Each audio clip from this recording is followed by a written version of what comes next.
Well, greetings and salutations, everybody. Welcome to the best damn movie-related show on the planet Earth, the John Campea Show, coming to you from right here on my YouTube channel. I'm, of course, your host, John Campea. It's an awesome honor and privilege, as it is every day, to have you, my international friends, joining me as we talk about our favorite things in the world, movies and movie news and all sorts of good stuff. And, of course, it wouldn't be just as good of a day as it could be if it weren't for Mr. Robert Meyer Burnett. Robert, how you doing, sir? Wow, John, thanks for that. As I was telling you, I finally caught up with The Kid Who Would Be King last night, Joe Cornish's movie after Attack the Block. I really liked it. I heard good things about it. But nobody went to go see it, but I heard it was quite good. Beautifully made, a lot of fun. And also, talking about beautifully made and a lot of fun, Miss Ashley Whalen is here, ladies and gentlemen. Wow. What a wonderful introduction to me, too. Thank you, John. I am the master of segues. You seriously are. I'm doing great. I watched 400 Blows last night, a French classic. Wow. Yes. Francois Truffaut. And Exactly. How did you feel about it? I loved it. It was very good. It's one of the You guys greats. should give it a whirl out How there. impressive of you. You know what? I went out to see something I was behind on as well last night. I went to go see Pet Sematary. Not good. Yeah, not good. I was actually really quite disappointed with it. But I'll tell you what was great about the experience. First time ever last night, I went to an iPic theater. Wow. There's an iPic theater in Pasadena, and there's a few of them around. Guys, I don't know if you've ever heard about iPics. I don't know if you have an iPic near you. I got to tell you, it was one of my favorite movie-going experiences ever. I loved it. Like, first of all, you go in, it doesn't even look like a movie theater. On the front, it just looks like a little cafe entrance you go into. It's a brick wall, little cafe with a little sign, iPic. Okay, you go in, and there's just this little room with a desk, and it's like, oh, hi, I'm here for a movie. Okay, and then you go down underground, like 2 flights of escalators down, and you get into what's like a leather and wood speakeasy. Like this, it's like a giant, most awesome, cool living room, except it's like 1,000 square feet, right? It's leather couches over and a bar and massive TVs on the walls showing sports, and there's a pool table, and they're just like, this is amazing, with these little doors along the walls. It's like Theater 1. Theater 2. Wow. Theater 3 is like, what? So then you go into the theater. It's only like 40 or 50 seats, but they are, of course, the big motorized leather recliners. But in each seat, there's like a pillow and a blanket. And you get 2 seats side by side, and then curved privacy walls separating you from the next 2 seats beside you. And cup holders come out of the walls. And then, of course, there's a big table in front of you. You just hit the button, and a waiter comes with a full menu. And the food was great. I mean, it's not like the picture quality or sound quality of, say, an AMC Prime Dolby Theater, but it was seriously a wonderful movie-going experience, despite the fact that the movie wasn't so great. So I just got to throw out a little recommendation here. If any of you live in the LA area, or if you have one around you, check out an iPic theater. I'm totally going. That sounds like a dream that you just made up. I know. I walked in there last night, and I'm like, how have I never been here? Like, this is wonderful. I just had a wonderful time at it. And yeah, like I said, the food is great, and got the Southern fried chicken, which was moist and delicious. I got a meat lover's pizza, but they also had a bunch of other things, like a big full menu, and it was comfortable. The privacy walls are great because you feel like you're in your own private screening. It was just a lot of fun. I had a really good time at it. Wow. So if you guys get a chance, make sure you can go and check it out. All right, guys, listen, we do have a whole bunch of stuff to talk about here today. So let's get things rolling here off the top with this. A couple of brand new trailers dropped this morning, fellas. First of all, let's talk a little bit of Child's Play. A new trailer for Child's Play dropped today. Story of my life. Giving us our first listen. Normally you say first look. Giving us our first listen to the voice of Mark Hamill, who just says, of course, one line, "Good night, Andy." It sounded actually pretty good for a couple of words, but whatever. You know what? I have not cared 2 squats of urine for a Child's Play remake at all. I don't care about this franchise. I think other than the original film, I think the rest of it is pretty much a throwaway series. But the first trailer came out. Come on. Anyway, no, it just wasn't even funny to me. But the first trailer dropped about a month ago, I guess it was. And I was like, okay, this looks like it could be interesting. I'm a little bit intrigued. Then this new trailer out, and they've definitely got a new angle on it with the whole, AI aspect and all that kind of stuff. But it felt from the trailer like a very smart update to a modern context of what something like this. I think the doll looks creepy as hell. Yeah. I think that just looks creepy as hell. I gotta say, I'm not a Child's Play fan. I thought this was a pretty good trailer. Look, I'm a lot more intrigued with this movie than I was 2 months ago. Let's put it that way. And I think this trailer was a pretty good one. What did you think about it, Rob? I actually liked it a lot. I remember when the first Child's Play came out, I think I went to Universal and saw a screening of it on the Universal lot. And I liked it. Of course, like all the other horror franchises, I think it was sort of done to death. But in a way, this kind of reminded me, not the movie, what it looked like, but Jumanji. How they figured out a way to update Jumanji in a great modern way for modern audiences. This seemed to me like, I'm always dubious when they have updates of venerable horror franchises, but this looked like it was legit in terms of its reason for being. I'm like, all right, I'll buy this. I love killer AI stories when they're done correctly, and I think this looked pretty neat. What was that Johnny Depp one a few years ago? Oh, Transcendence. Oh yeah, that one. Man, that one was... I had high hopes, man. But I can't stand it when writers are not really reading about the best movie ever made about modern AI is Her. Oh yeah, that one was great. Agreed. Yeah.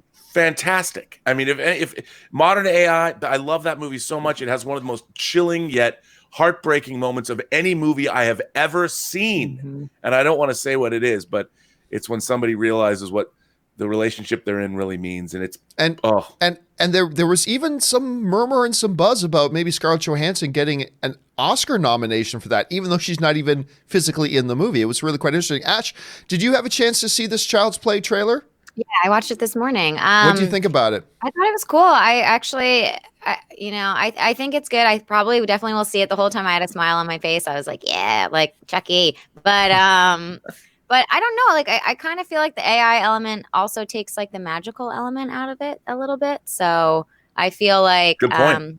I'm like, oh, I kind of just liked when he was a psycho.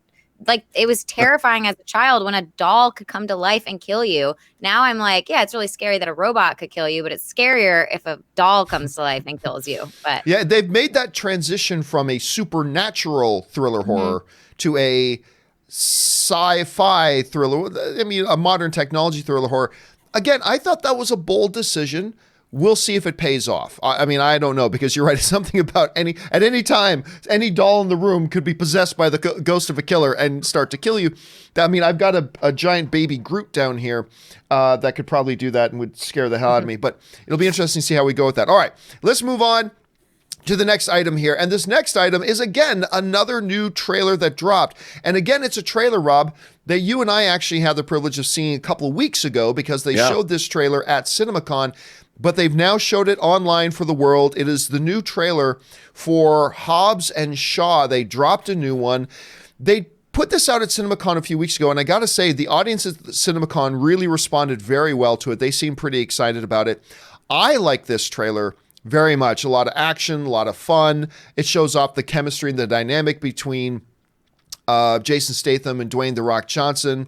I thought it looked pretty damn good. Not the best trailer I've ever seen, not the best trailer of the year, but I thought it was really quite solid. And I like the addition of the Shaw sister, who is equally as badass as the two Shaw brothers. And you got Helen Mirren in there as the matriarch of the Shaw family and all that kind of stuff. I love the part when they go back to Hawaii and he goes to his family, because those are some tough looking sons of bitches. Oh my God. The Samoans, those are some, and they got WWE superstar Roman Reigns in there, who in real life is Dwayne "The Rock" Johnson's cousin. And that is some tough looking son. When they're all standing around their mom, it's like, those are scary looking dudes right there, man. And I got a kick out of this trailer. Rob, what do you think about it? I came away from this trailer thinking one thing. There's not one moment ever where they acknowledge that Han, there's no justice for Han anywhere. Because they've all moved past it. They all say, the world's probably a better place without him. I think the tone of this movie borders on cartoon, and a lot of people would say that's what the Fast and Furious franchise has become. I want to see them pull back a little bit, but it does. I have to admit, this movie looks pretty fun. The scenes where are there bad guys behind that door? I mean, I laughed. I get what they're trying to do. It's almost a throwback to a bygone era of action cinema, and it looks a lot. I mean, I'll watch this. It looks a lot of fun, but I would really like them to acknowledge the death of Han Solo. Yeah, there's going to be a great heartfelt scene where The Rock's like, you know what, man, life is so much better without that dude around. Thank you, Shaw. No, but I mean, again, I think you nailed it. I think there's a real fun aspect to this that, quite frankly, I wasn't anticipating. I was expecting just really good action, a little bit of charm because, of course, you got Dwayne Johnson in there. But the part I laughed the hardest at was the airplane ejection. Okay, on 3, and he just pulls the lever. It's like, you have no idea how long I've been waiting. I think there's a lot of potential here. Could be, like, I think you're right. It could come across as excessively cartoony. Right. And it may come across to the point that we're just rolling our eyes the whole time. But I also think there's a good amount of potential here that this could be a lot of fun in the vein of a Fast and Furious 6 or something like that. So let's keep our eyes on that. Ashley, you have a chance to check this one out this morning? No, I ran out of time this morning to look at it. But, I feel like Rob and you would have way more intelligent, pointed comments towards this franchise, considering I've seen one of the films. So really, you've only seen one of the Fast and Furious films?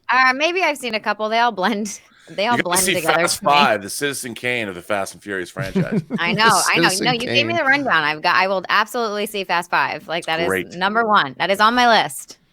All right. Well, now with that stuff down and out of the way, let's move on to our main topics today. How do we select our main topics here on the John Campea Show? Well, it's really rather simple.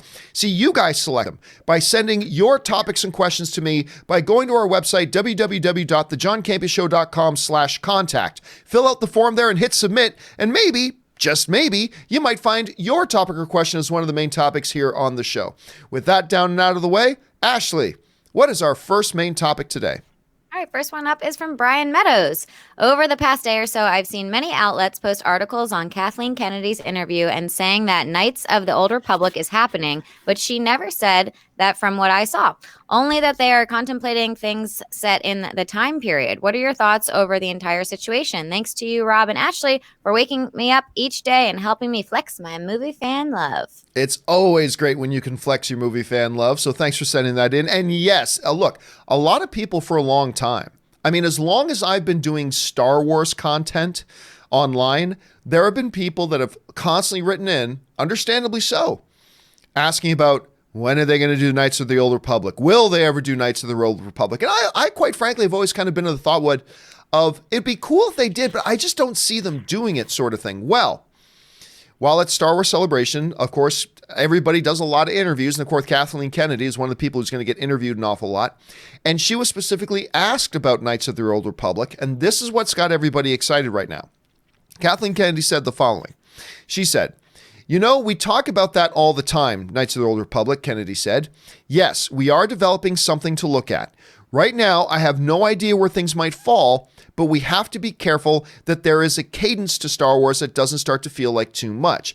We don't have a crystal ball. You know, we tried a little bit with Solo to see if we could do 2 movies a year, and whatever or not, that really was an opportunity for that, and we felt like that's not going to work. So we have to back off a little bit." Again, going back to this whole nonsense that, the problem with Solo was the fact that we did 2 movies in the year. No, it wasn't. The problem was you made a film that nobody wanted to see. But let's not get on that again right now. The fact of the matter is, she's saying, yes, we are looking at doing something with the Knights of the Old Republic. I mean, who knows if we'll actually get around to doing it, but we are putting some things together for us to look at. They probably got a team developing it to present, and then maybe they'll make some decisions moving forward. Rob, first of all, do you think they will move forward with something like a Knights of the Old Republic? And maybe even more importantly, do you think they should move forward with something like a Knights of the Old Republic? Well, first of all, yes, I do think they should, because they could create, whether it's Lord of the Rings style, whether it's Game of Thrones style, there's no expectation because they're jettisoning the old extended universe. They really could come up with almost anything. They could use what's been used or created already for the idea of the Knights of the Old Republic, whether it's books or, of course, the games. And I think that it's really awesome to go back and do 1,000 years ago or 2,000 years ago, look at a period of Star Wars history that we haven't seen.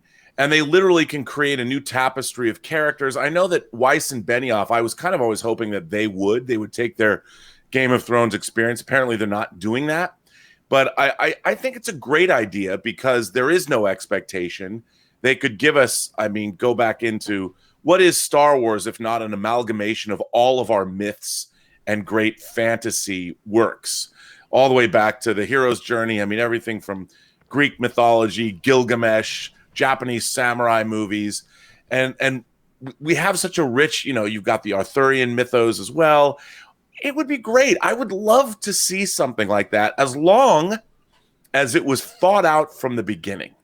Right. So you really had a story that was really tight, like Lord of the Rings works so well because you had the 3 books. You had the story mapped out, and even though people are still crying, there's no Tom Bombadil enough. But it could be really, really great if it was well thought through and we got a 3-movie trilogy that had a great beginning, a middle, and an end that was conceived of to be that way from the beginning. All right. Well, I want to know, guys, what do you think about this whole notion of a Knights of the Old Republic movie? Is this something, and it's a 2-part question for you guys. Should they do one? And the bigger question, will they do one? And who knows? Maybe this is the thing that Benioff and Weiss are working off. Who knows? We're going to have to wait and find out. All right. With that down, let's move on to the second main topic today. What is the second main topic today, Ashley? Next one is from Juanita Dixon. Hey, John, I know one of my big fears about the Disney takeover of Fox was what was going to happen to Deadpool. I was worried they'd either kill the franchise or Disneyfy it and make it PG-13. I was so relieved today when I read that Kevin Feige said they weren't going to change anything about Deadpool moving forward. Obviously, I think that's the right decision. Do you? Here's the thing. It seems like ever since they kind of mentioned and announced that, Disney was going to be taking over Fox, one of the biggest topics of conversation has been what it's going to happen with Deadpool. There was speculation that, and there was good reason to think it, there was speculation and some reason to think that they were just going to put Deadpool away. There was some thoughts that maybe they'll bring Deadpool into the MCU and PG-13 him. There was some thoughts that maybe they'll do something else and whatever. Now, what we found out I was almost said Star Wars Celebration. What we found out at Las Vegas CinemaCon was when Disney did their big presentation, and we talked about this at length, but it bears repeating here. When Disney did their big presentation, one of the things they came out with was talked about some of the Fox properties that are going to be continuing. And because Disney broke their presentation into several sub-presentations. They had the head of Disney Pictures come out and talk about all the Disney films they're going to be doing. Then they had a Pixar guy come out and talk about Pixar films. And they had their head of Fox, 20th Century Fox, come out and talk about Fox Pictures. Emma Watts. And they talked about big screen Fox, and they brought up 4 franchises that Fox was going to continue making. One of those was, of course, Avatar. One of them was, to my surprise, Aliens. I can't remember what the third one was, but the fourth one was Deadpool. And so we kind of learned that, okay, so they are going to continue with Deadpool, but it's going to be under the Fox banner. It's not going to be in the MCU. It's going to be Fox. Great. That's good to know. But still the question lingered. Even though they're going to keep it separate from the MCU, that means they can keep it R. Fox did some pretty wild things with Deadpool, and not the least of which was International Women's Day, which to me is still one of the most hilarious moments of the last few years in movies. But would they be doing anything to change it now that it's got a new higher overlord? Well, Kevin Feige was asked about that, if they think they're going to be making any changes. And here's what Kevin Feige had to say. Even though Kevin Feige's not going to be the one running Deadpool, he said something pretty interesting. And Kevin Feige said the following. He said, he's talking about Marvel, when we were purchased, Bob Iger said to us, if it's not broke, don't fix it. There's no question that Deadpool is working, so why would we change it? Which is actually sounds like some pretty wise, sage stuff right there to be said by Kevin Feige. But anyway, Rob, we already knew that Deadpool is now going to fall under the 20th Century Fox banner and not the Marvel banner. Do you think that maybe Disney is missing an opportunity to do some changes to Deadpool now that they're under their control? Or do you think, hey, it ain't broke, don't fix it, steady as she goes? Do you think that's the right approach for them to take? Well, I think in Deadpool, they have almost a perfect franchise, and that you have a star who is absolutely committed to doing anything he can to make the best film he can, and then promote the movie. I mean, that the big thing is Ryan Reynolds is a marketing dream. Ryan Reynolds basically willed this franchise into existence. And when you have a star that is that committed to the franchise and knows what it means to his career, you don't get that very often in Hollywood. And both of those movies, it's passed, over $500 million over 2 films. And it really is beloved.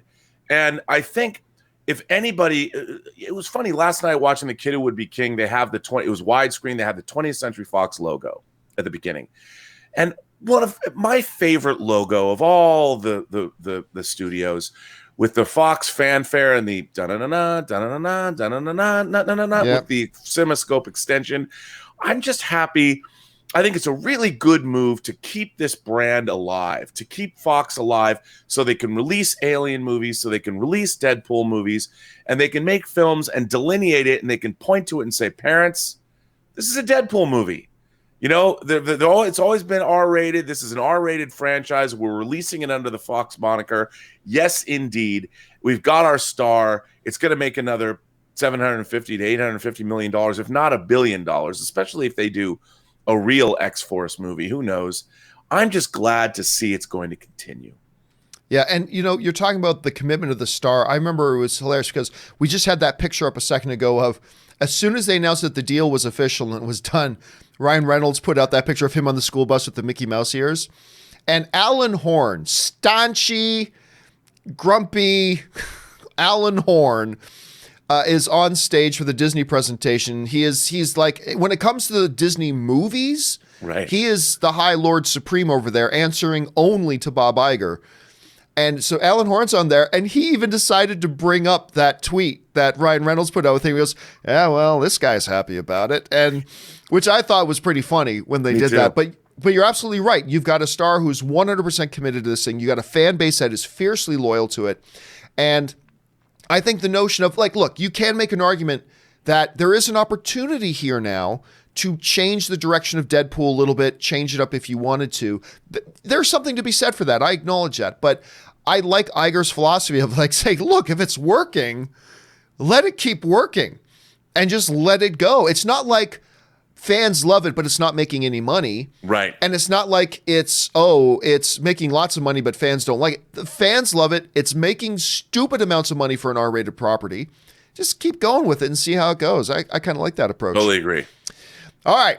With that down and out of the way, let's go on to our third main topic today. What is our third main topic today, Ashley? Next one up is John DeBenedict. Love the show as always. I just read the news that John Cena may be joining James Gunn's Suicide Squad revamp alongside Margot Robbie and Idris Elba. I'll admit, while I'm not the biggest John Cena fan in the world, depending on the tone Gunn is going for with this film, I'm very intrigued. Gunn was able to direct somebody like Dave Bautista to his strengths in the Guardians film. Could he do the same for Cena? What are your thoughts? Yeah, I first of all, I will admit, I kind of get surprised whenever I hear John Cena's in the running for a movie. Look, here's my general impressions of John Cena. I think this is a guy who is not a very strong actor. But when we saw Trainwreck, and I think it was Sisters that he was in as well, we discovered that when you put him in a, let's say, limited role, and you give him something comedic to do, he can work. Mm-hmm. Like I thought he was very funny in Trainwreck, and I even liked his parts in Sisters as well. When you put him in something like that, he's got some chops. He's got some skills there. Now, then they took the next logical step and gave John Cena his own big lead in Blockers. A movie that wasn't bad. It was okay. It was a pretty decent comedy. Unfortunately, though, I think the weakest element of that film was John Cena. Then they gave him a role in Bumblebee. And while he has a couple of really decent moments that weren't just well written, but he actually performed them well, like Guys, their names are literally the Decepticons. Does that not raise any flags with anybody? He played the line great, all that kind of stuff, but still overall, I don't feel like he brought a lot to the movie. Now, one of the things you bring up, John DeBenedict, in your email, which is a really great point, is that you got another guy like Dave Bautista, another former wrestler, that has spent a lot of years recently just really working at nothing but his acting. And he's been doing all the training. He's been humble. He's been taking small, tiny roles, gradually getting bigger. And now he's got a couple of films coming out where he's actually the lead. Stuber is one that looks really good with Kumail Nanjiani. And there's another kid. But it started with James Gunn, a director who gets a talent in his hands and understands how to accentuate the strengths of that talent and how to hide the weaknesses of that talent. And he played that to Dave Bautista with great effect. I think you put now John Cena, a guy who has shown he's got some comedic chops, into the hands of a director like James Gunn, who has a track record of taking maybe, let's say, somebody with a limited set of talents, who knows how to highlight those talents, protect them from their weaknesses a little bit, and give them a chance to grow and develop. Rob, I'll go on a limb and say this. Not only do I think that this could be a pretty decent move for something like Suicide Squad, because you're putting him in the hands of James Gunn, and you might be able to play something really good out of that. I'll say this. Going into the hands of James Gunn might be the best thing that has ever happened in John Cena's career, because Dave Bautista took leaps and bounds of progress as a director after working with Gunn. Maybe the same thing could happen with the John Cena. So honestly, while I kind of rolled my eyes at this a little bit at first, admittedly, this could actually be a pretty good move. What do you think about it? Well, I think you stated it pretty well. I think I've seen John Cena both. He tends to go a little broad with his comedy and a little obvious. And I thought he was hilarious in Trainwreck. I mean, I thought he was really, really funny. And again, like you just pointed out, it really comes down to a director knowing how to best employ his or her actors. And I think that John Cena can be a wonderful addition to a cast, but he has to be a little bit reined in. You have to shape his performance. And I think, coming out of wrestling, he's wrestling is big. To be in the wrestling environment, you're big. Whereas on screen, subtlety, even when it comes to humor, if you're not trying to go this big, over the top, overblown, subtlety is always good, even when you have a big talent. And I think James Gunn and John Cena are like the perfect combination, because James Gunn knows how to employ, like you pointed out with Bautista, he was great as Drax in the first Guardians. I mean, I was floored by his deadpan delivery and some of the things he said, especially about going over his head. I mean, that was one of the funniest moments in a movie. It was just so funny because it was so dry and yet hilarious. And I think that I'm excited when I heard, I'm like, okay, James Gunn and John Cena, that's a combination. It's like when you have a great souffle. A souffle can be deflated, but if it's prepared by a master chef, what a delight. All right. Well, what do you guys think about John Cena possibly in talks right now to join Suicide Squad 2? Jump down to the comment section and let me know what you think. All right. Ashley, what is our next main topic today? Next one up is from Steve Calderon. Hey, John, Pablo Schreiber got cast as Master Chief in the television adaptation of the video game Halo for Showtime. Do you see this series becoming the next big thing in television like Game of Thrones and the most popular for the network? You know what's funny? It was just yesterday I was doing my companion video and somebody had sent in, hey, what's going on with Halo? Has anybody heard anything new about Halo? This is just yesterday. I'm like, nah, man, I haven't heard anything. I think they were going to be starting production soon, but for all I know, they canceled the damn thing. I have no idea what's going on with it. And then a little bit later in the day, they dropped the news that Pablo Schreiber is taking over the role, and they're going to be moving forward. Apparently, they're going to start shooting the damn show in the next month or two. So that's something for us to keep our eyes on. This Halo is a project. Look, I've said this before. I'll say it again. It's a project that's coming 5, 6, 7 years too late. I mean, this is a project that should have happened either on the big screen or the little screen 7, 8 years ago. So they did miss an opportunity, but that doesn't mean that no opportunity still exists for them to do something like that.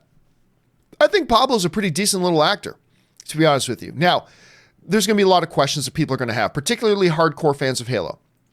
Is he going to keep the helmet on? I doubt it, but will he? They did it for Dread. Maybe they'll do it for this, but I doubt it. They say there's going to be a lot of, this isn't just going to be an action series. There's going to be a lot of character drama in this, and that's interesting too. A lot of people got excited initially that Steven Spielberg's producing it. Well, Steven Spielberg's really not involved with it. His production company, Amblin Entertainment, is involved, but he's not the showrunner. He's not even one of the main producers of it. He's got other producers that work for him at Amblin that are going to be some of the producers on the film. So there's a lot of things. But there's a couple of interesting things to note here about this particular news, Pablo joining Halo. First of all, Pablo has recently starred in things like, he's the Irish dude in American Gods. I think he's great in that. He was nice in Skyscraper, even though the movie wasn't all that great. I thought he was quite good in Den of Thieves with Gerard Butler. Again, a movie that didn't quite click, but I thought he was quite good in it. He was, of course, was in 13 Hours. And by the way, of course, I got to mention that Pablo's a good Canadian kid, born in British Columbia, Canada, as a matter of fact. And yes, you're right. That's a very unique last name. If you thought, I wonder if he's related to Leo Schreiber. Yes, he is. He is the half-brother of Leo Schreiber. Now, Kyle Killen is going to be the showrunner of this thing, and he was the creator and showrunner of a really cool little show. I've talked about it a couple times here called Awake that had Jason Isaac. The basic premise of the show I thought was brilliant, but it only lasted one season. A guy gets into a car crash with his wife and his kid. When he wakes up, his kid is dead, but his wife survived. Now, when he goes to sleep at night and wakes up, he's in a different reality where his kid survived, but his wife is dead. And then he goes to sleep and wakes up in the other reality, and it goes back and forth. It was a fascinating show.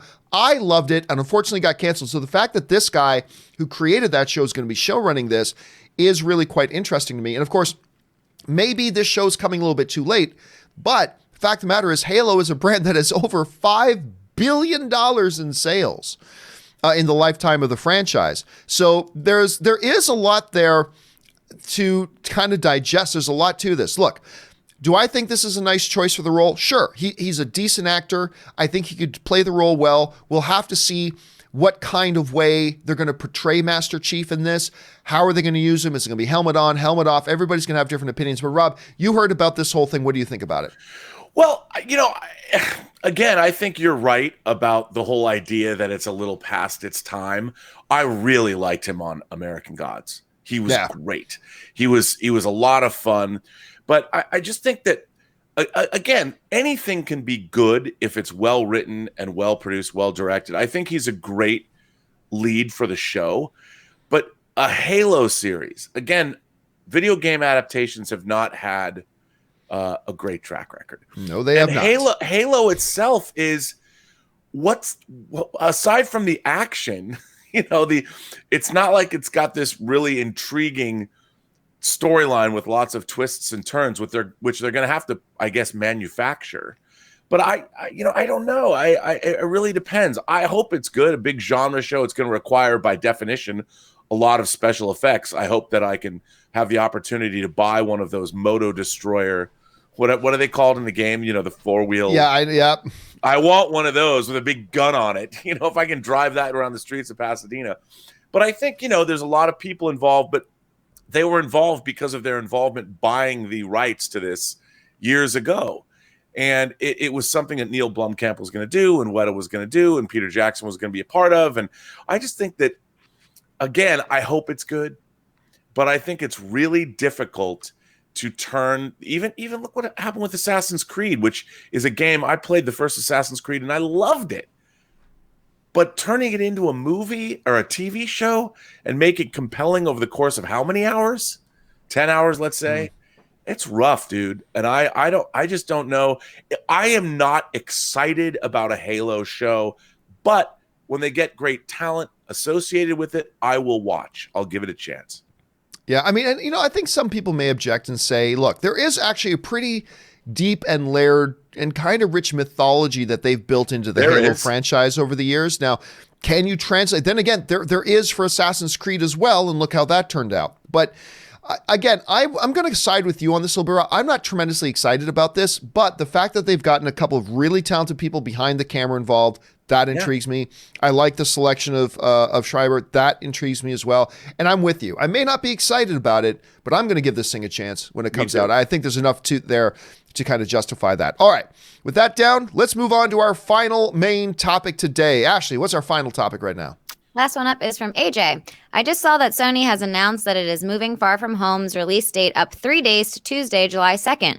Why do you think they did this, and why would they choose to release it on a Tuesday? Could Stranger Things 3 be the major player in this decision? I got to tell you what, this kind of raised my eyebrow a little bit when I heard about this, because it's first of all, it's always interesting when a movie gets its release date changed. That's always interesting. Moving it 3 days. Now, traditionally, movies open on Fridays. That means really they open on Thursday nights. They've moved this Spider-Man thing up a few days to Tuesday, which means its real first screenings will be on Monday night. So when a movie announces a big move, Rob, whether they're moving up 2 months or they're moving back 2 months or whatever, you can see the lot. Oh, they're moving. They want to get into this season instead. But moving 3 days, 3 days. What's the point of that? And then I looked at the date again. And this is what I think. I could be wrong about this, but it was going to open on July 5th. Now it's going to open on July 2nd. To me, I think this is about taking advantage of that 4th of July weekend. I think It's just about getting in the theaters a couple of days early, really capitalize on those first couple of days leading into the holidays. And I think that's I don't think it has nothing to do with Stranger Things Season 3. I don't think it has anything to do with that. I think it's all about 4th of July weekend. What do you think?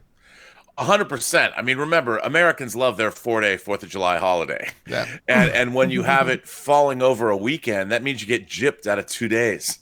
I mean, what you love is when the 4th of July is on like a Wednesday, so you get either Monday and Tuesday off, or you get Thursday and Friday off. I mean, we love that 4-day holiday, and I think by opening it on a Tuesday, whether it's Monday or however it's going to work, people are off. It's the summer.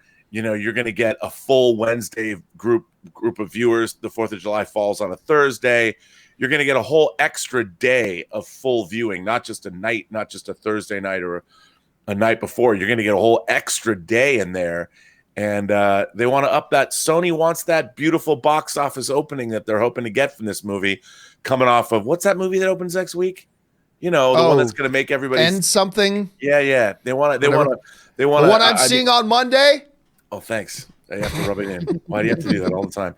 But I just think that's what they want. You want to. It's all about the cheddar. Yeah. Give me that extra cash for a day or two. That could raise tens of millions of dollars. Yeah, and you raise, maybe more. And you raise a really good point, because I've had a few people messaging me today. It's like, why did Disney and Marvel move it a few days? Actually, it wasn't Marvel that moved it a few days. It's Sony. This is Sony's release. This is Sony's is the distributor on this. They made the decision to do it. I think you're absolutely right. It's all about capturing that extra couple of bucks, and it's a good move.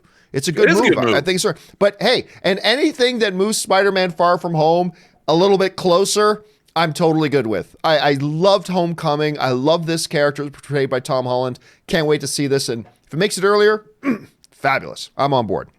All right, guys, listen. With all that stuff down and out of the way, we're going to go over and take some live questions. But before we get over to those live questions, there's a bunch of other things in the world of movie news going on that we want to make sure you're caught up with, that we don't always have time to talk about as main topics.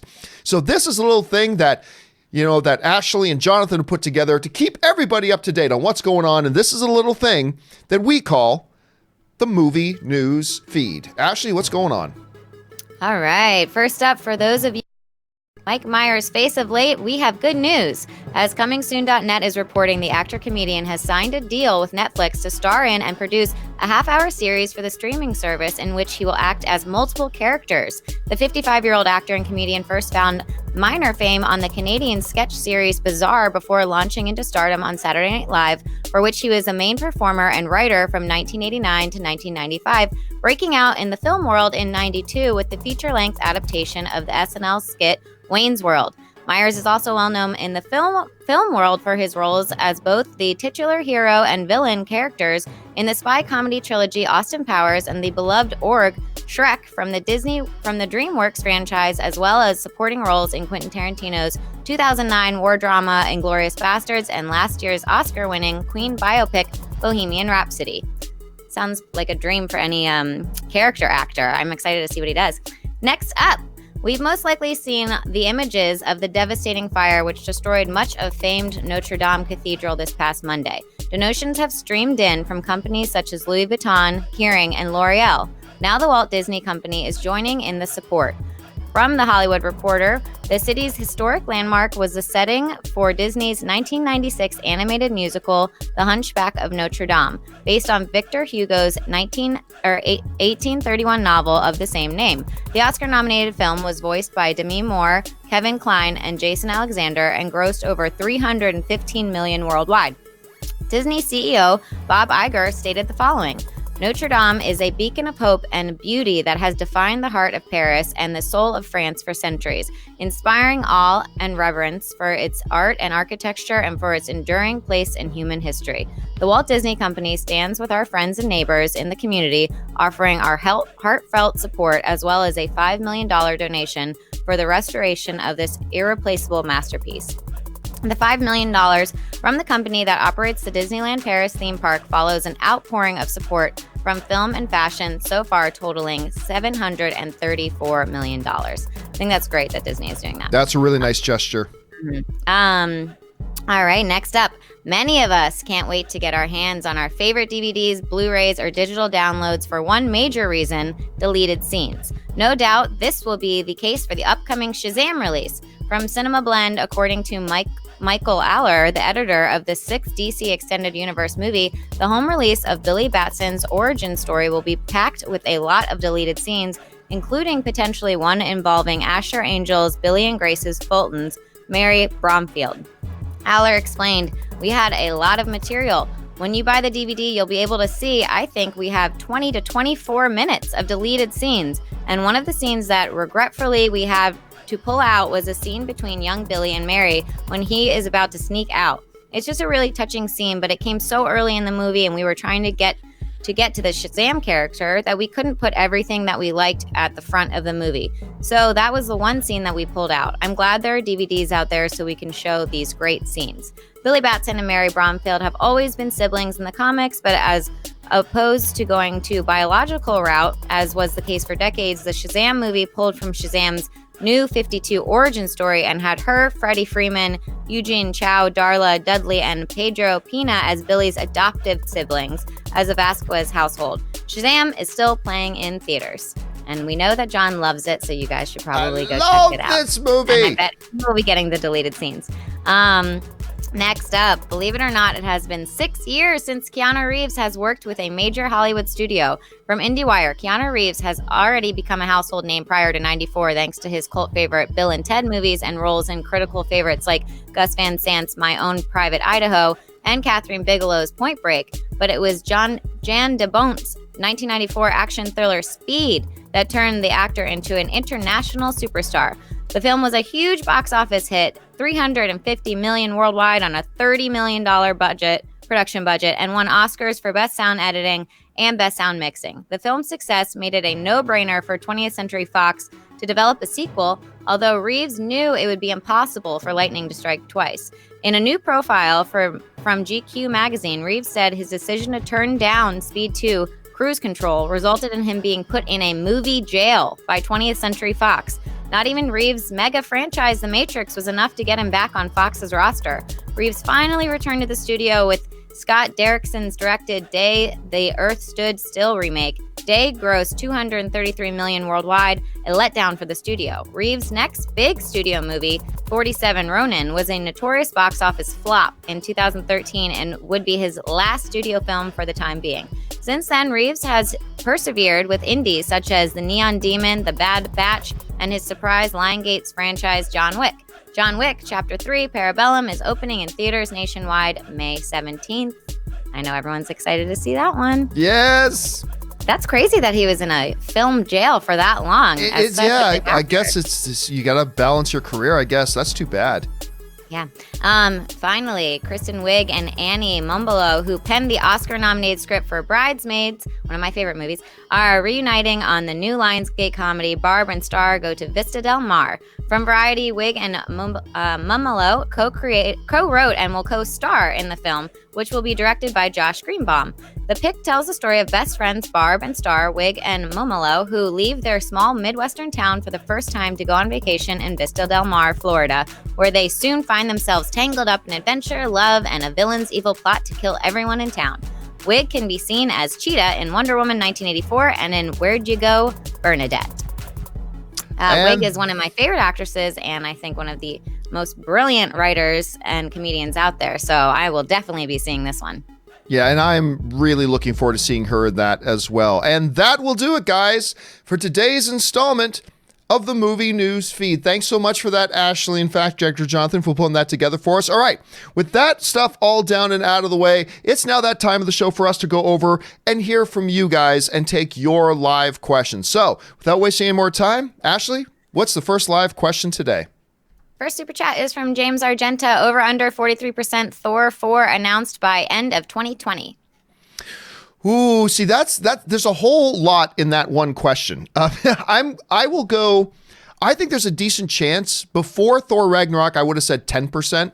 But since Thor Ragnarok and his popularity in Infinity War, I'm still going to take under 43. But I think it's much better than it was before. Rob, I think. Well, Tessa Thompson's been reported as saying that she's heard that Taika Waititi pitched Marvel of Thor 4. That story came out today. So I think that why not? I think on the heels of Infinity War, we know that Black Widow is going into production next month in Europe. We know that Eternals keeps adding members of the cast. So I would assume that Eternals is going to go into production fairly soon. We've got Master of Kung Fu, Shang-Chi in the pipeline. And Thor Ragnarok is very well loved. I know I loved it. And he played such a big role in Infinity War. I'm sure, I don't know, but I would assume that he's going to play a big role in Endgame. And people love Thor. People love Chris Hemsworth. I mean, Chris Hemsworth got Men in Black International coming out. Yeah, so I agree. I think we got to move on here, though. We got 1,000 questions we got to get to. Okay, what's next? Next one is Fanjecture. The Curse of La Llorona. Yeah, is a surprise favorite this week over Shazam with a spread of $2 million. What's your take of this week's top matchup? I don't think it's that big of a surprise when you consider the fact that Shazam, this is its third weekend. It's probably going to come around to 13, something like that. I think La Llorona could do that. So, yeah, I'm going to take that. Rob, what about you? I think so, too. It is part of the Conjuring universe, so don't they're not playing that up, though, in their marketing. They're not playing that up much in their marketing, but I think which is interesting. Be big. All right, what's next? DC Patience. Love when Rob does companion videos. More, please. Well, there's two problems with that. Problem number one, Rob is actually a fairly busy guy. He's got a lot of stuff going on. Problem number two, from my point and my cheap ass, I got to pay Rob every time I get him to do a video of mine. So I can't get him to do too many. And the fact his schedules, this dude's working on movies. He's doing all that. But I love it when he is able to get the time to do some of those. I like doing them. I love it when you do them too. All right, what's next? Orange Hand, favorite South Park episode or moment? It's hard. It's a little tough. I usually go to their World of Warcraft episode. I think that is one of the best episodes they've ever done. There's three. There's the Warcraft episode. There is the Shake Weight episode, which might even. Oh, dude! And then it gives you a cool, refreshing spray. Anyway, and then there's the Writer's Strike episode, which I mean, those three. It's tough. Rob, do you got a favorite?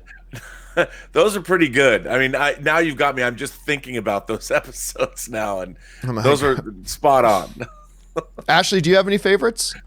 No, Shake Weight came to my mind. But South Park, I mean, the writers are so good. If you have not seen Book of Mormon, you guys, that is one of my favorite things I've ever seen live. I would see it anytime. It's incredible.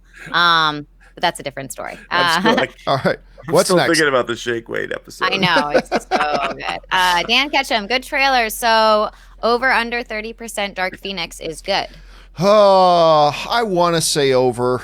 Me too. Look, there's a chance. But 30 is actually a little. If you said 10%, I'd say over 10%. But I got to take the under on 30, Rob. Hope springs eternal, John. But I'm with you on that one. Under 30. Let's find out. Maybe we'll be pleasantly surprised. I hope so. All right, what's next?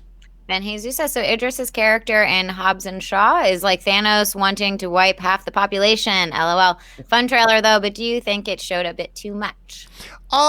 It's always hard to say with a trailer to just a fun action film.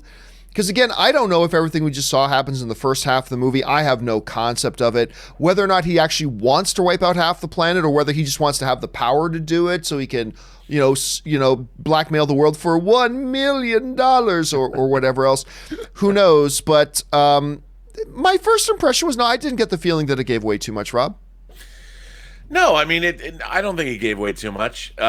We know what kind of a movie it is. It obviously, we've seen a lot of the action set pieces, but I don't think it gave away too much. Maybe we want to see it. Yeah, me too. Ben Jesus said, plus that new Child's Play trailer, I dig. I am not a big Chucky fan, but this new one looks good. Also, liking the sound of Mark Hamill's voice too.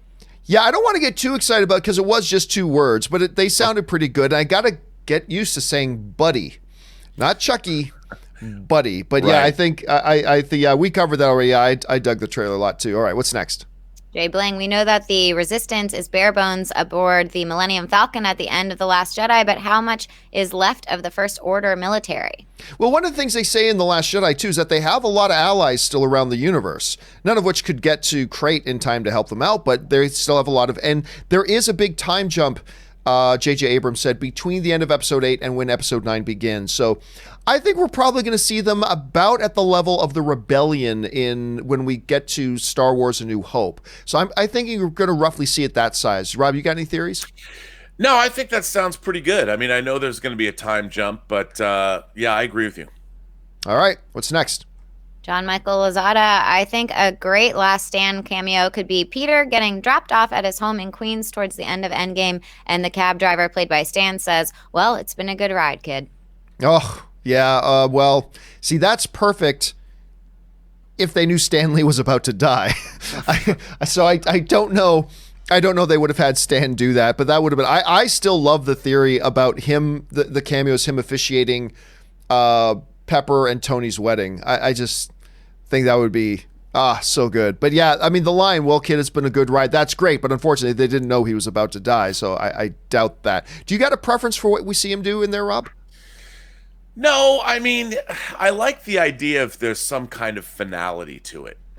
I hope with Endgame, I mean, I don't know if they knew that Stan was in not great health, but they knew they had to bank all of these. I hope that, we've talked about seeing Stan marry Pepper and Tony. I would love something like that. I just hope perfect. Talk about, what do you always say? What's the word? Man tears, cry time. Cry time. I want Stan Lee's final cameo to be some real cry time for me.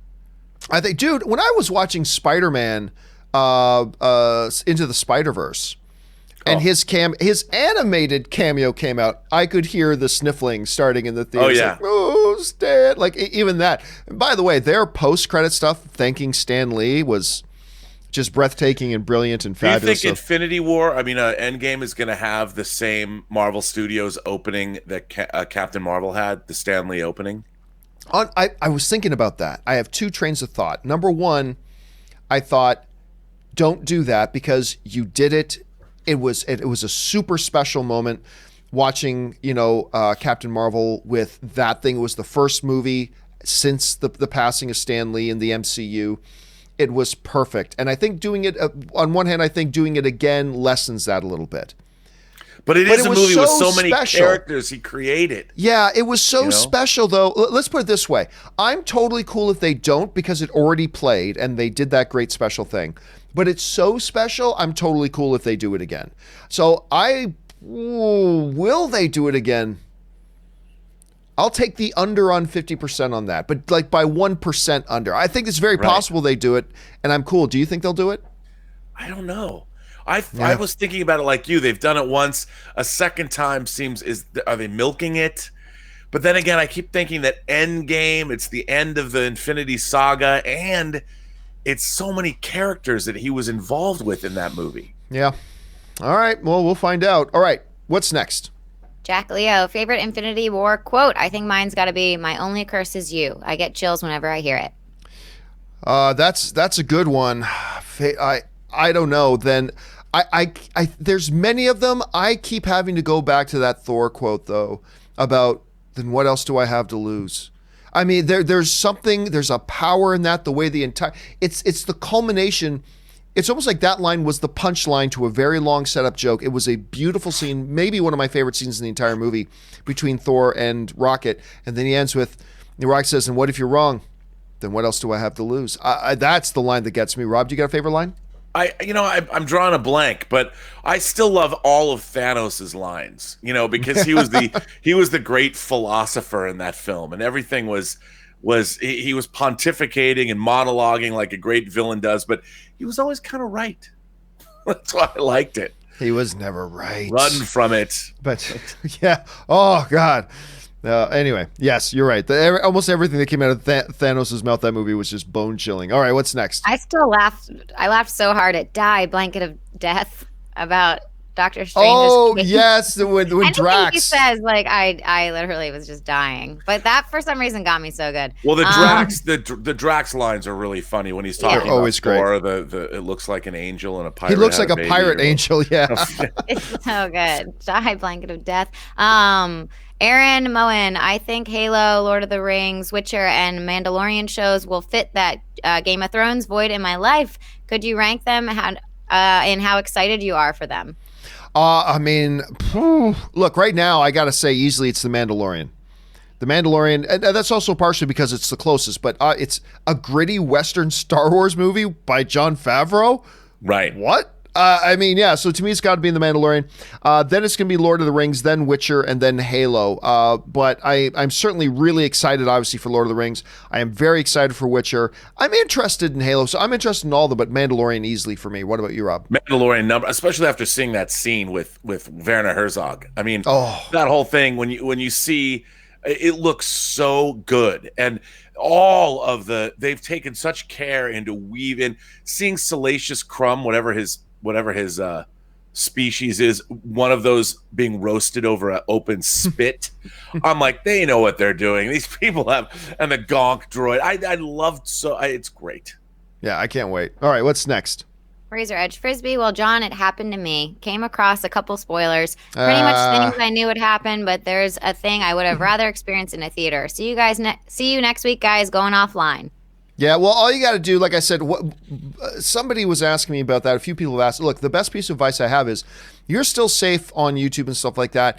And if you want to watch the live shows, just turn off the live chat. If you're really nervous about it, turn off the live chat.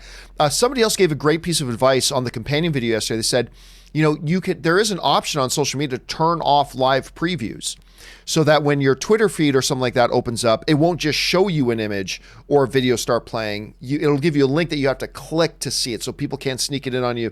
But yeah, it is unfortunate that the destruction just creates this wave of destruction in its path, that it's ruining things for people. It's really unfortunate, and we're really sorry to hear about the Razor's Edge Fridge, because that totally sucks. I've been lucky that I've been able to avoid it all so far. Which I'm pretty happy about, except for this one thing where I read the first line of something and I realized, this is going to be a big spoiler thing. So I found one little thing out, but it doesn't bother me.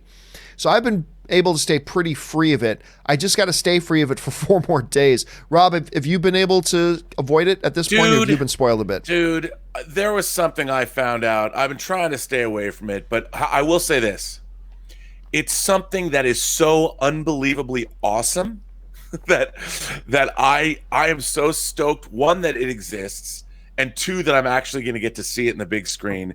But I'm deliriously excited about experiencing it with an audience full of people. But you know what? F you to those dudes that did this kind of thing. Yeah. And it's like I went so free into Infinity War of spoilers, and this. I'm like, what? It's a week away. What are you? You guys think you're so cool because wow, you're spoiling a movie that's a week away? I mean, what else do you have in your life, man? Come on. It'd be cool if we found out who those people were and we published their address online. I'm not actually advocating that. I'm not. But hey, if you like to leak the movie, maybe other people should leak. Maybe people should leak your home address. Don't do that, by the way. That's dangerous. Don't you have anything better to do? Yeah, it's sad. It's sad. It's totally sad. All right, what's next? Give Luigi a ring. Trolls attempt to spoil a Marvel movie. Other breaking news. Water wet. Yeah, I mean, it's true. it doesn't take away from how much it sucks, but you're right. I mean, like I said the first day, we knew this was coming. We knew somebody would find out something. There's just too many people exposed to it, and they're going to leak it. We knew it, but it always sucks when it happens. All right, what's next? Josh Quick. Hey, John, I'm the Black Superman now. I gotta say, I love that line in the trailer. I'm the Black Superman. And the fact that it's Idris Elba saying it, and then a little bit later, The Rock is like, wow, he really is the Black Superman. And you know what it gave me a feeling of? Do you remember? This is very unpopular opinion. My favorite Lethal Weapon movie is actually Lethal Weapon 4 with Jet Li. You're nuts. And I love that movie. And near the end, Jet Li just wiped out a whole bunch of people, and it's Jet Li standing at the one end of a walkway. You got Riggs and Murtaugh standing at the other end, and they're talking to each other like, did you see what he did? That's unbelievable. Anybody would be crazy to fight him. Yeah, we can't fight him. No, we're getting too old for this. We're not going to do that. Then they look at him, and then they're like, all right, let's do this. And they go and run at him. There's seeing Hobbs and Shaw trying to fight Idris Elba in there gave me a little bit of reminiscence of Lethal Weapon 4. Yeah. I don't know if you picked up any of that. No, it did. And it's funny. I was actually thinking Lethal Weapon 2, because Lethal Weapon's a really serious movie, but Lethal Weapon 2, over the opening Warner Brothers logo, you hear the dun dun dun dun dun dun dun dun dun dun dun as part of the score, the Looney Tunes music, and the Warner Brothers theme, and it announces that, look, this is not as serious as Lethal Weapon 1. We're gonna have some fun with this, and they do. And I got that feeling a little bit from the Hobbs and Shaw trailer, especially the one that dropped today that we saw at CinemaCon. All right, what's next? David Sickles, love John Wick 3 trailer. Do I need to see 1 and 2 first? Well, I mean, honestly, David, it's impossible to say since I haven't seen John Wick 3 yet. I'm going to get the feeling you're probably okay. Like, the thing is, I know some people that saw John Wick 2 before seeing John Wick 1, and they were perfectly fine. Obviously, it's to your benefit if you can watch John Wick 1 and 2 first. You'll get a little bit more of it. But honestly, I think you'll be okay. But again, it's impossible to say having not seen the movie myself. Those movies are so fun. You should see them. Yeah, you should see them, though, because they are great. All right, what's next? Murray Wright, Child's Play trailer was meh, in my opinion, but Hobbs and Shaw looks loads of fun. When Hobbs said, we need guns, it reminded me of John Wick. Yeah, all I was waiting for was him to say, lots of guns. Neo said that too. The Neo line, I thought that was great, and I love the little gag. Mama, where's the guns? I got rid of them. Which is an exact conversation I've had with my mother almost every time I've gone back at home. I go through like the storage rooms and stuff like that. Ma, where's my Calvin and Hobbes comics? Oh, we got rid of them. What? Like I feel like I have that conversation with my mom every time. So I totally relate to that. All right, what's next? Ben Rayner, it happened. John Gifted got axed. I was expecting this, but still sucks. Over under 20%. It goes to Hulu or Disney Plus. I know X-Men things are tricky now.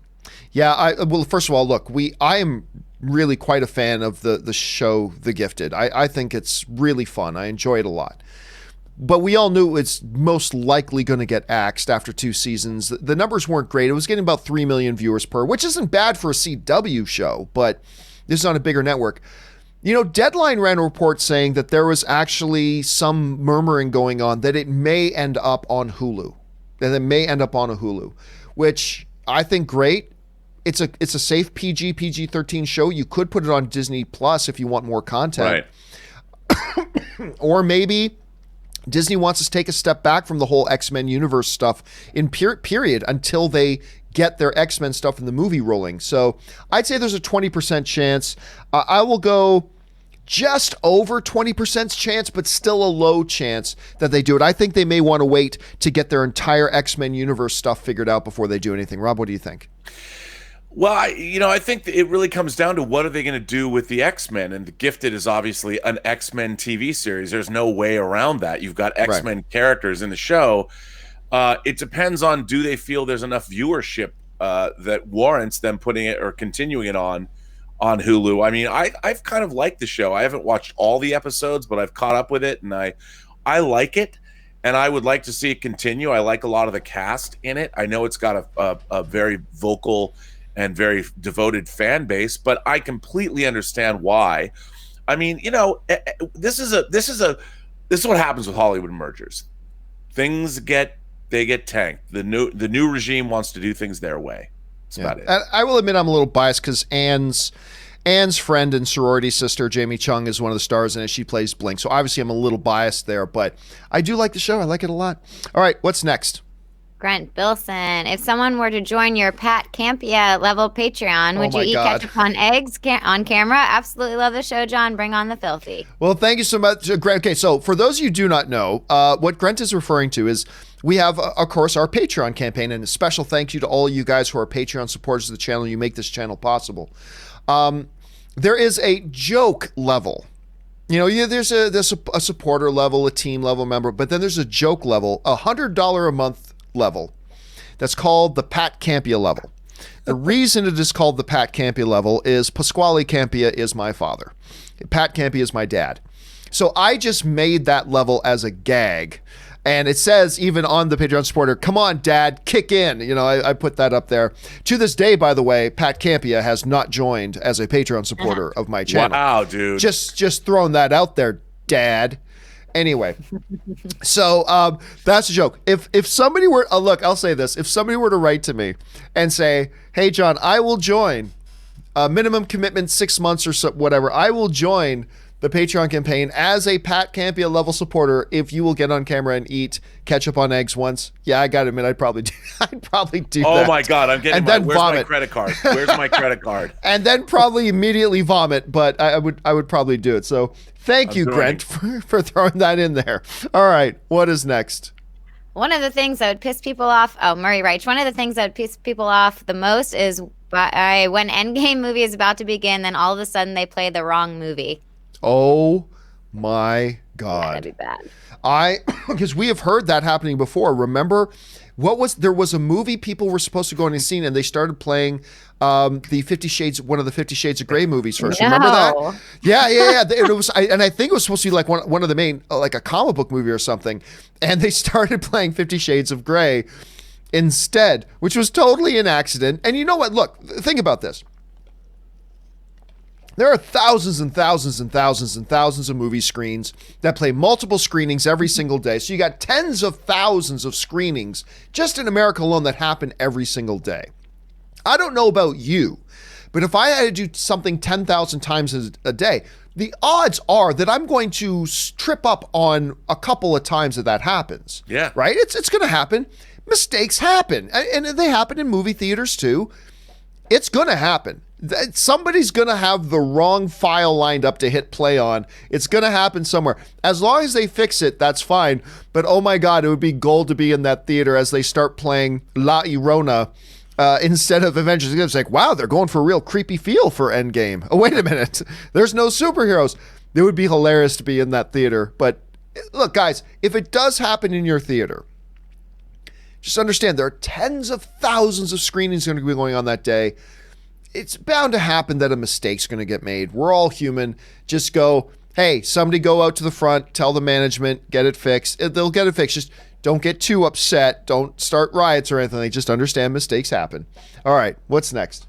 Anthony DeRizzo. Hey, JCS Trinity. We are a week away from Endgame, and I can hardly control my excitement. I'm seeing the 6 p.m. show Thursday at my Regal in IMAX. Then a 20-minute drive to the Cinemark for the 10 p.m. show in XD. Woo-hoo. It's going to be awesome. Proud, sweaty, filthy, and whatever it takes. First of all, it is one thing to be so down that you've booked multiple screenings. Mm-hmm. It is another thing to, I'm going to watch it here, then I'm going to drive somewhere, and I'm going to go watch it again, damn it. That's bold. I mean, you know what? Here's one of the things. Rob, I was thinking about this the other day because I live like a 12-minute walk from the AMC Burbank 16. Which is great. But, you know, sometimes we'll get in our car and drive down there. If it's a nice night, we just like to walk down there. But there are times when we got to realize that, and this is something I think people got to keep in mind for opening night and the first Friday as well for Endgame. Take parking into consideration because downtown Burbank has a lot of parking and the AMC Burbank 16 has a lot of parking. But there have been like opening nights when a big major movie's open that Ann and I, for whatever reason, thought we'd just drive down, realize there is no effing place to park because everybody's down here. And that is one thing to keep in mind. So as you're planning your commute, you may want to consider Ubering it. You may want to consider Ubering it that night. But again, I think that's one part of Endgame opening night logistics as people are planning their night that they're not taking into consideration. take parking into consideration. Rob, you ever run into a problem? Oh, But yeah. You go to the ArcLight a lot, and ArcLight, I mean, that's got tons of parking there, like crazy. It does, but on a big opening night, I mean, we have a joke. Whether we have good parking karma, or bad parking karma. And usually Elizabeth and I have good parking karma. We're able to slide in. We find because there's also a fitness, a gym there. Yeah, so there's 24-hour fitness there. 24-hour fitness. So people are coming and going, and we usually rely on that. But yeah, man, the only benefit, though, is if you go to the very top of the ArcLight Hollywood parking lot, there's an incredible view. So if you get relegated to going all the way to the top, especially if you come out of a movie at night, you do get to have a great view at the end. And there's I've taken some great pictures up there during storms, but definitely parking is something to take into consideration. And I'm going to the ArcLight, the very first show, Thursday at 6:00. I'm gonna have dinner there. Might have a little drinky poo first. I'm gonna get into an end game kind of mood. My wife claims she has, for those of you who know Seinfeld, she claims she has the power of Costanza. For those of you who know Seinfeld, because whenever she's driving, she somehow finds a choice parking spot, and as soon as she pulls in, she goes, Costanza! And then we get out of the car, but that's what she does every time. I can't believe I just said drinky poo. Sorry. Drinky, yeah. I you know what? I wasn't going to draw any attention to that, Rob. But now that you have, father? I won't let that go. All right, what's next? Very right. Or even worse, imagine you're in a room for 3 hours with no AC. I'll be honest with you. In Los Angeles, in the Valley, in the summer, because it's starting to get warmer now. Like today's going to go up almost to 90 degrees today, and it's just going to get warmer as we go now. I wouldn't do it. I couldn't do it. If AC went off in one of those theaters with 300 or 400 other bodies in there, I wouldn't be able to take it. If it was cold, I can do that. I'm Canadian. That's fine. But if no, I couldn't do it. I would have to just leave and come back just for another screening, I think. Rob, would you sit through it? It'd be rough, but dude, you can't keep me away from my end game. As long as he had his drinky poo, it'd be fine. As long as he had his drinky poo, there's our line of the day. I'm never gonna live that one down. Poo. My drinky poo. All right, what's next? Chandra Sakara's the boy from Iron Man 3 should be next Iron Lad man. Well, a lot of people have talked about where is what the key. He went on to be in the Jurassic World movie, if I'm not mistaken. That kid. A lot of people talk, and I believe he is credited to be in Endgame. I could be wrong about that, but I believe I heard he does make an appearance in Endgame. I could be wrong, but yeah, a lot of people have been waiting for him to come back. All right, what's next? Razor Edge Frisbee, also RIP 16-year-old actress Maya Licia. She is in The Witcher with Henry Cavill. Wasn't familiar with her, but man, that shit is heartbreaking. I have not heard about that. Me either. That's terrible to hear. I don't know who the young lady is, but it sounded like she was about to get the break of a lifetime. I haven't heard. I don't know this story at all, but that's tragic to hear. 16 years old. Hearts and thoughts, man. Hearts and thoughts. All right. Thanks for sharing that, Razor. All right. What's next? Jamie Lee 10 just wanted to say I can't appreciate Ashley enough. Oh, thank you so much. That's so sweet. That's sweet of you. All right. What's next? Anthony DeRizzo, love the show, and Ashley is a vision. Guys, thank you. Okay, so first of all, so Ashley is clearly, social media messaging to people to send in super chats on something. Exactly. Because this is now turned into the Ashley Whalen show. Okay, that's fine. That's fine. All right, what's Nothing next? wrong with that. Curtis Lopez, my balls dropped watching Hobbs and Shaw trailer. I thought it was a lot of fun. Does it look like the best movie of the year? Does it look like the best trailer of the year? No, but I thought it was a lot of fun. So yeah, we're on board with that. All right, what's next? I'm upset. Over under 25%. Craven appears in Morbius. Interesting line at 25% because that's kind of low. And we know they are developing a Craven, but they didn't introduce Morbius in the Venom movie. So I'm going to, it's a good low number. I'll still take the under 25% on that, Rob. Because they're shooting it already, and there's been no news about casting of Craven. No, that's true. I might take the over just because I think it's interesting. It is interesting. I'd like to introduce Craven in some way. Maybe he's referenced. I think maybe we might see that. So you're going to take the over 25, okay? I'm going to take the over on it. All right. What's next?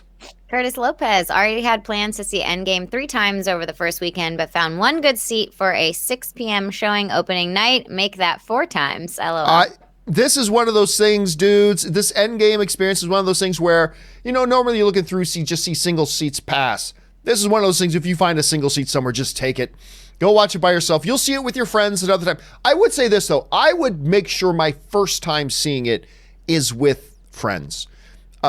Because it's going to be such an incredible shared experience. Yeah. I'm all for walking down to the Burbank 16 and watching a movie by myself if I got a couple of free hours. I'm all for it. But if it's your first time seeing it, I'd want to share that experience with somebody.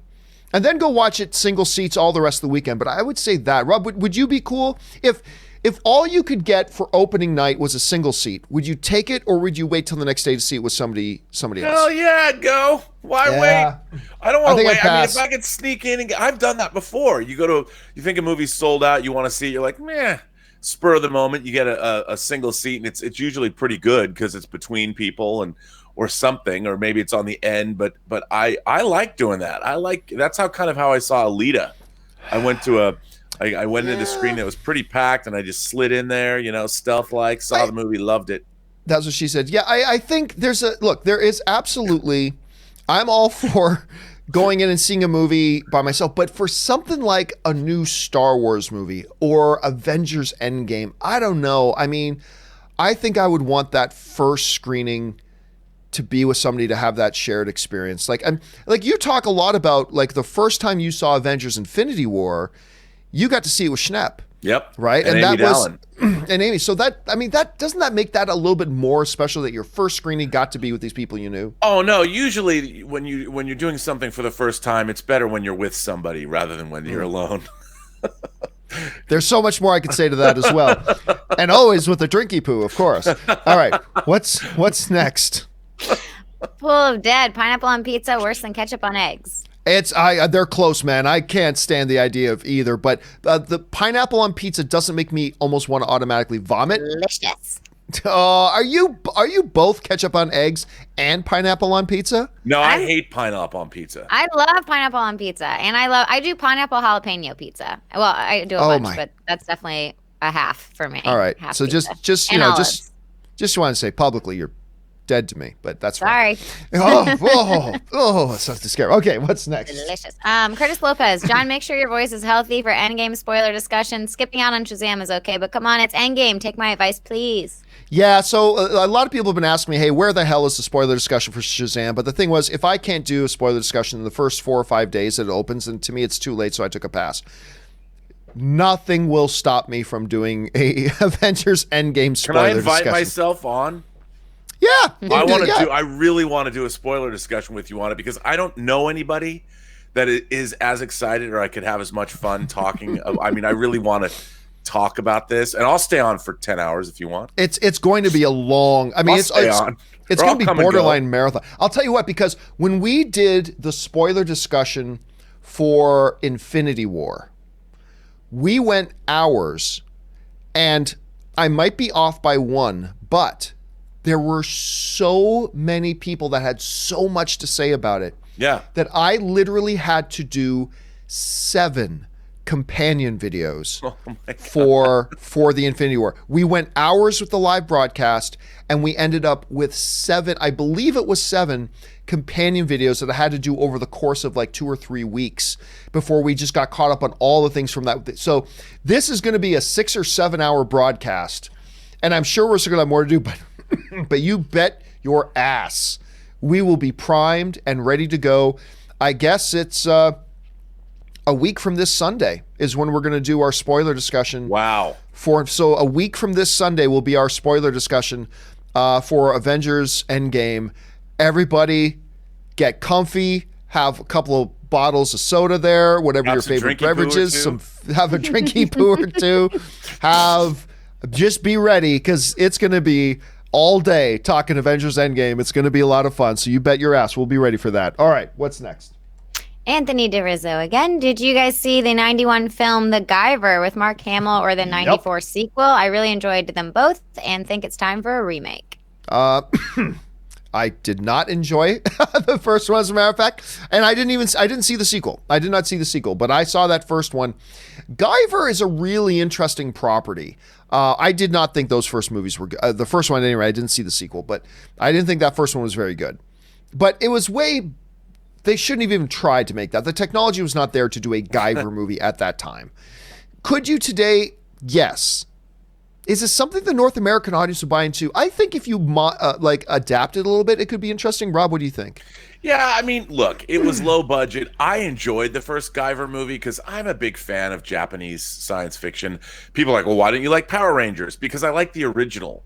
Power Rangers was sort of, they took the visual effects and then they added all this. I like original Japanese sci-fi. As a matter of fact, one of my favorite superhero movies of all time is the Hong Kong Shaw Brothers Ultraman ripoff, Inframan. You were talking about that before, yeah. I love 88 films out of the UK, put it on Blu-ray. Man, do I love that movie. And the Guyver, there's something about that. I've got a quarter scale figure of Kamen Rider, which is one of the first Japanese superheroes. It looks like a giant grasshopper, but I love him.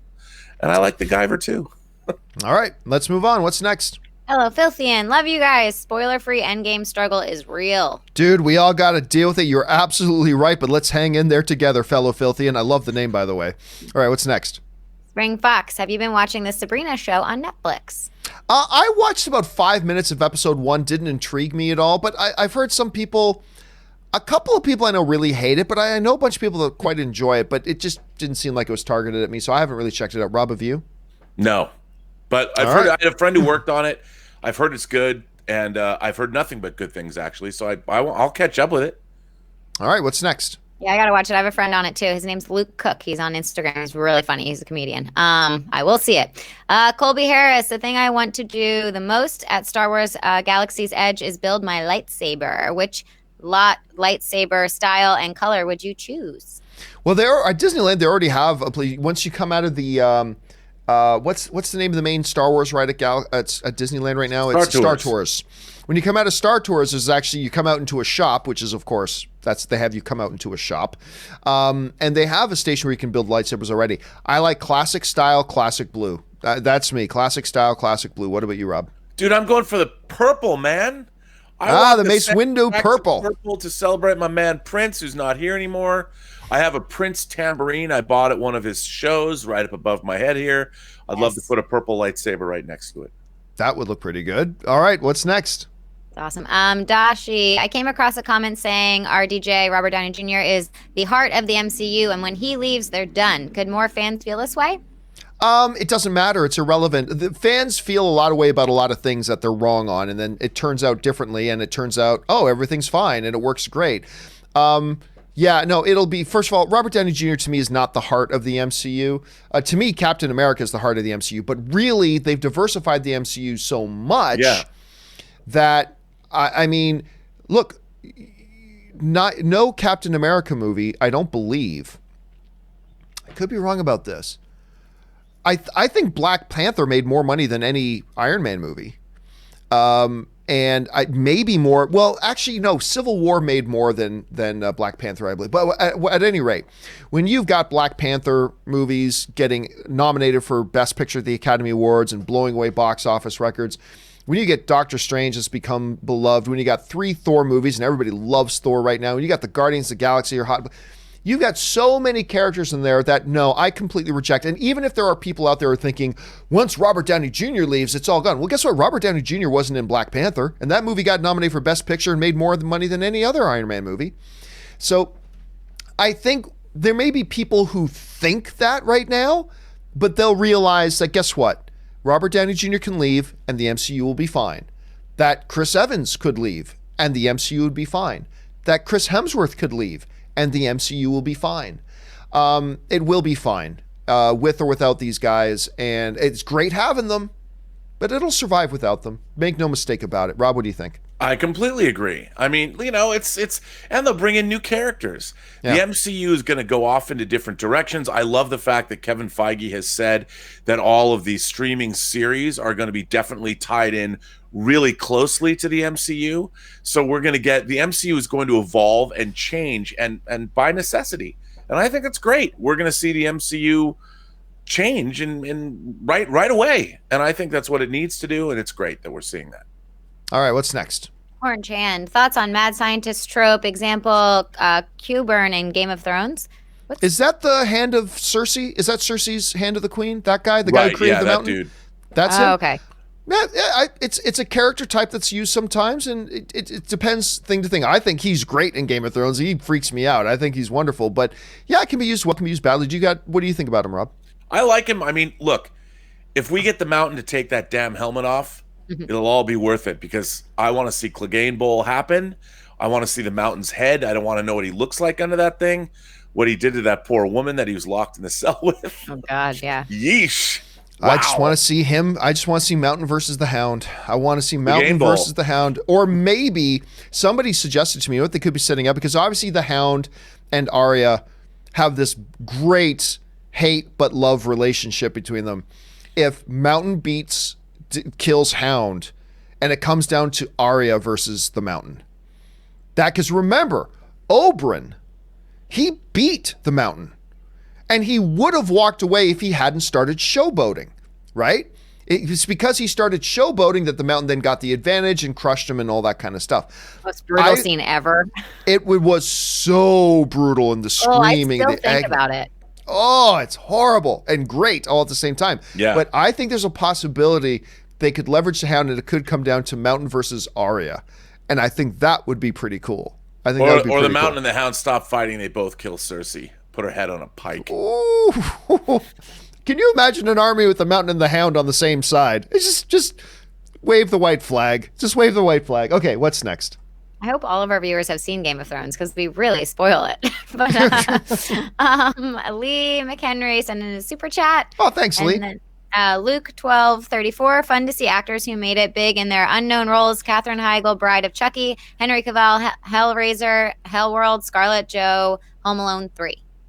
Yeah, it is always funny when you get to see, or what was it? Why am I forgetting the Catwoman? Michelle. Halle Berry? No. Michelle Pfeiffer in Grease 2. Michelle Pfeiffer in Grease 2.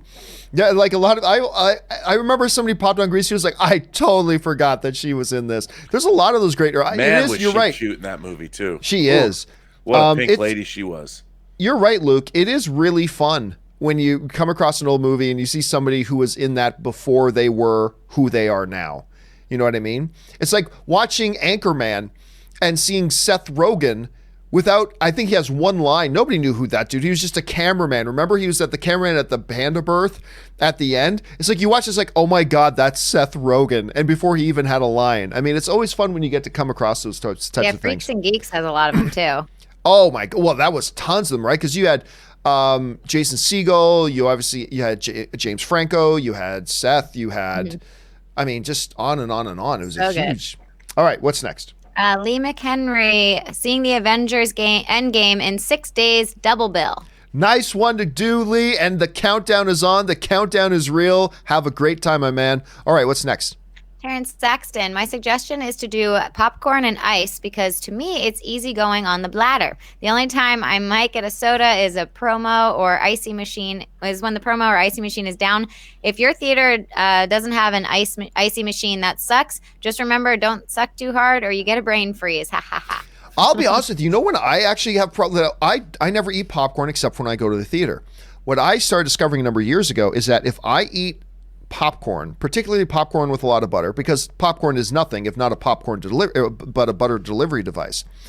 If I eat it on an empty stomach, I'll have tummy trouble. Like my stomach will bother me for the rest of the night. If I eat a big thing of popcorn on an empty stomach, I got to make sure I've eaten in the last couple of hours before having it. Soda, not so much. Soda never gives me stomach problems. I don't drink a ton of soda, but it never usually gives me any stomach problems. But it's popcorn on an empty stomach seems to get me. Do you ever have anything like that, Rob? No, but I like to get really wasted the night before, so I'm completely hungover, and that way I can drink as much the next day because I'm so dehydrated. So that's a way you can maybe get through Endgame if you want to drink a lot of soda. Drink a whole bottle, a 750 milliliter bottle of Jameson the night before without drinking any water. You'll be completely hungover the next day, and you'll be able to drink as much as you want in the theater. And just for the record, we at the John Campea Show do not encourage or endorse alcohol abuse. No, and by the way, any that way, was shape, a or form. joke. That was a joke. I don't know anyone that can drink a 750 milliliter bottle of Jameson. All right, we just got a few minutes left here. Let's just do a couple more quick ones. Doshi, if I had a magic lamp, I'd wish for John Schnepp to be brought back to life. I would love to hear him rant on those Brie Larson Captain Marvel haters. Oh, he would have been ruthless. Oh, yeah. Like, he would have been savage on that. I mean, it would have been great if he could see Endgame, especially since he saw Infinity War. It just would have been so great if he could have seen Endgame. Yeah. And again, I keep bringing it up, but I mean, it's going to be particularly an emotional thing for you because you saw Infinity War with Schnepp, and now you're going to be seeing this next one without him, and that's I'm sure we're going to be thinking about him when we go in to watch that. Yeah, and we did our highest rated hero show ever talking about Endgame.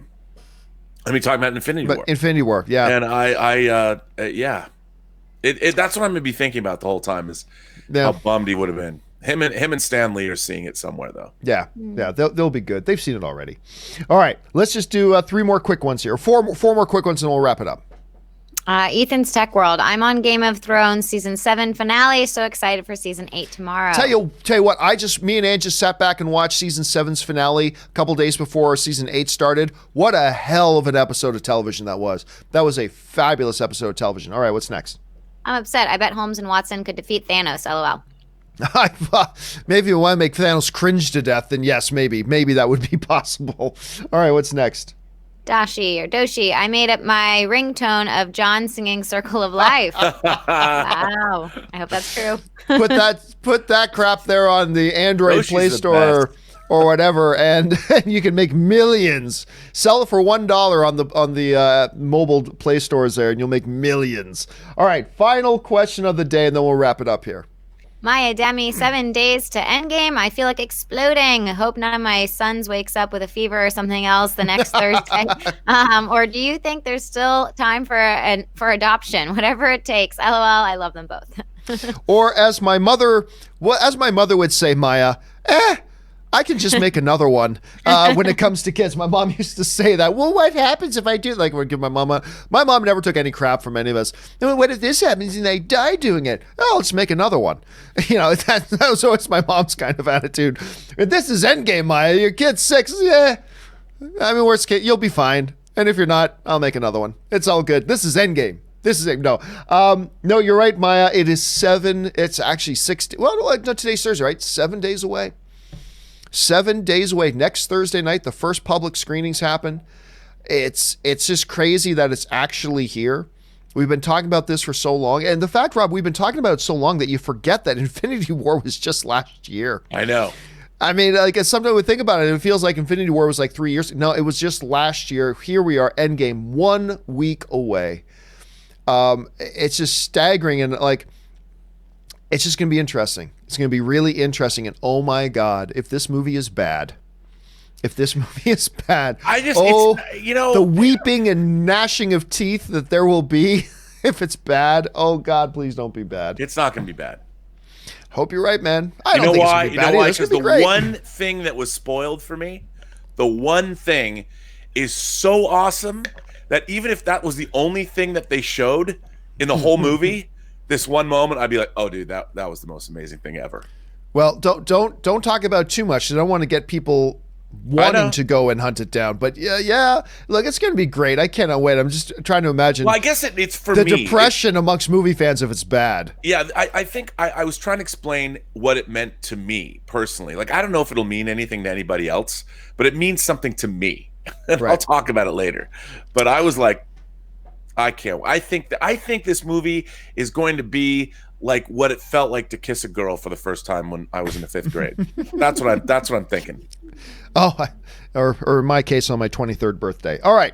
Thank you very much, everybody, for being here and being a part of the John Campea Show today. I hope you had as much fun as we had doing it. Don't forget, guys, John Campea Show returns again tomorrow. And by the way, for all you guys who sent in super chats that we didn't get around to, Jeff Crow, Chad's Big Huge Geek Commentary, Murray, Zachary, all the way down, do not worry. A companion video is coming later today. Every single question that got sent in the super chat will be answered in a video today. Just keep your eyes open for that a little bit later today. All right, guys, I want to thank the people joining me here today. First of all, Mr. Robert Meyer Burnett. Robert, where can people find you online? You can find me on Twitter at BurnettRM. Find me on Instagram at RMBurnett, or find me on my own YouTube channel, The Burnettwork, or its companion website, theburnettwork.net. And of course, doing the movie news feed today. I thought she did a great job, guys. Miss Ashley Whalen. did. Ashley, where can people find you? Very much. You guys can find me on my Twitter at AshAttack1 or my Instagram is Ashley Whalen. And I do try to read, and I appreciate everything that you guys send me. I appreciate all the support that you guys give me on Instagram. I just wanted to say that today. And of course, you guys can follow me on social media simply at John Campea. That will do it for us for now, guys. Guys, thank you so much for giving us a community to geek out and talk about movies with. We are just 1 week away from Endgame now, and tomorrow will be 6 days away, so come on back and join us then. That'll do it for us. My name is John Campea, and until the next video, guys, bye-bye.